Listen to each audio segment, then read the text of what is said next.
Il était de mauvais poil. Les immortels étaient pas super heureux. Seul des deux go. Mais elle avait deux mains. Vous avez décidé.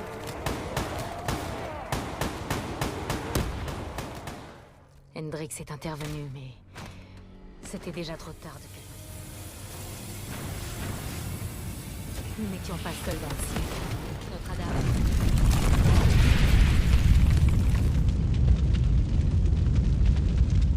Pour les immortels, l'épidémie de 2060 n'avait pas été une tragédie, mais une opportunité. Ils avaient pris le port de Plaisance.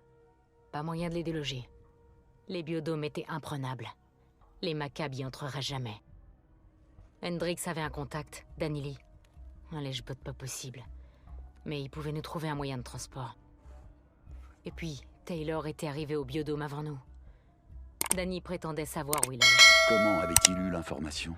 Danny était convaincu que Gogzulan avait des infos sur son serveur central. Faut reconnaître qu'ils nous ont bien aidés. Mais il faisait pas ça gratos. Il demandait de la nourriture, de l'eau, des armes et des renforts de l'accord Winslow. On a accepté sans même savoir si ça pourrait se faire. Les immortels tenaient toujours parole.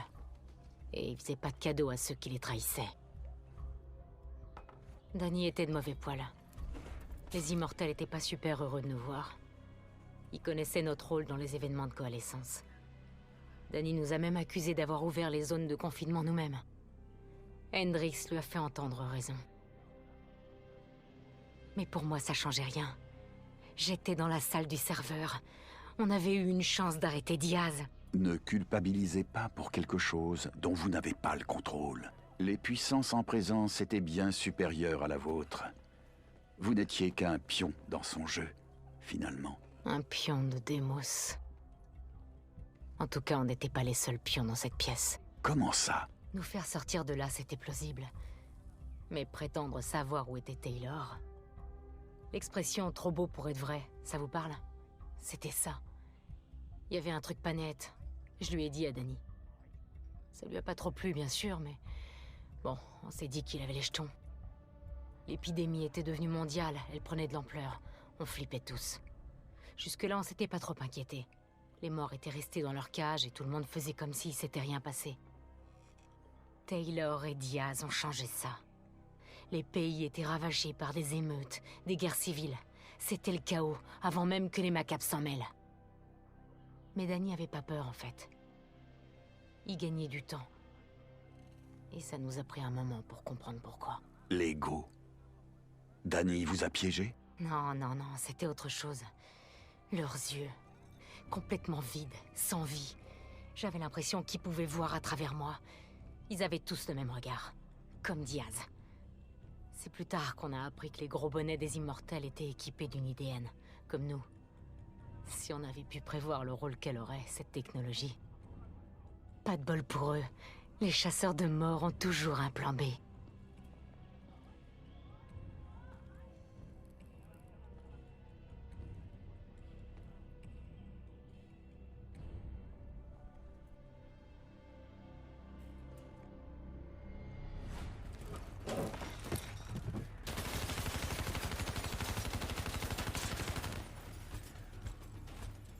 On avait un escadron de robots prêt à entrer en scène en cas de problème. Gogzulan a filé avant que les robots puissent la choper. Elle se dirigeait vers la salle du serveur de la montagne de nuages. Le seul endroit d'où on pouvait demander un transport. On s'est vite rendu compte que des invités indésirables s'étaient joints à la fête dans les biodomes. Les Maccabes avaient envahi les lieux. Le refuge allait devenir un enfer. Fallait qu'on dégage. On rejoigne la montagne de nuages.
Je sais pas comment les zombies ont fait pour entrer.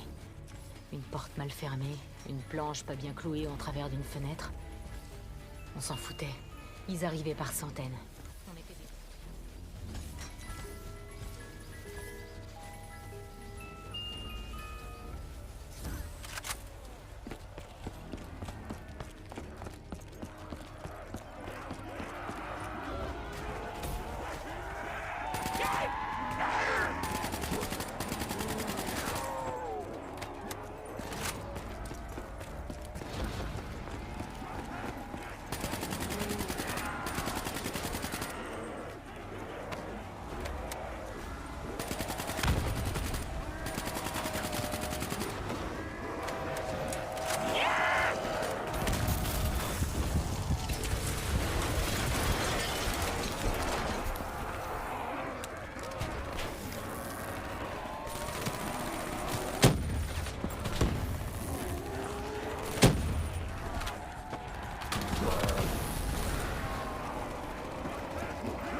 On a entendu un hurlement familier. Des parasites mutants créés par le 6115 volaient vers nous.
On a dégagé la zone de chargement. La montagne de nuages était plus très loin. La salle du serveur était tout en haut. On avait une belle petite grimpette qui nous attendait.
Qu'est-ce qui s'est passé dans la salle du serveur? Quand on est arrivé, Goxulan avait déjà crypté le système, nous empêchant d'accéder au serveur central. Hendrix est intervenu, mais... c'était déjà trop tard de quelques secondes. Pourquoi vous a-t-elle bloqué l'accès au serveur? Ça n'avait pas de sens. C'est vrai qu'on n'était pas en très bons termes, mais... elle n'était pas elle-même. Il y avait quelque chose qui la poussait, qui la contrôlait. Le système de cryptage biométrique nécessitait un scan de la main. Hendrix a essayé de le déverrouiller. Mais l'ego était malin. Il fallait qu'ils présentent tous les deux leurs mains pour que l'autorisation d'accès soit accordée. Et le frère était plus qu'un cadavre criblé de balles dans le bar. On entendait la horde s'approcher. On n'avait pas beaucoup de temps. Et on n'avait qu'un seul des deux go. Mais elle avait deux mains. Vous avez décidé de lui couper la main? Pourquoi? J'espérais que les deux terminaux puissent être utilisés par l'un ou l'autre des go. Il fallait que ça marche. C'était notre seule chance de demander un transport et d'en sortir vivant. On a eu du bol que ça ait marché. Hendrix s'est connecté au système. On a réussi à contacter le commandement de l'accord. Il fallait qu'on dégage rapidement. Il y avait un ADAV pas très loin. On devait le rejoindre au sommet du dôme. Mais Hendrix voulait savoir ce que Goxulan avait sur Taylor. Même le détail le plus insignifiant pouvait nous aider. Ça allait prendre du temps, et on n'en avait pas. Hendrix a épluché les archives, pendant que je m'occupais des ennemis.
Hendrix avait récupéré toutes les données qu'il avait pu. J'espérais que ça suffirait. Notre transport était arrivé. Il était temps de se casser.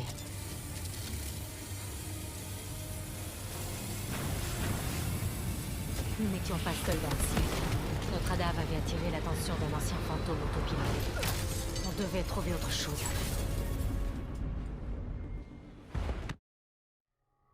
Et ce fantôme à vos trousses?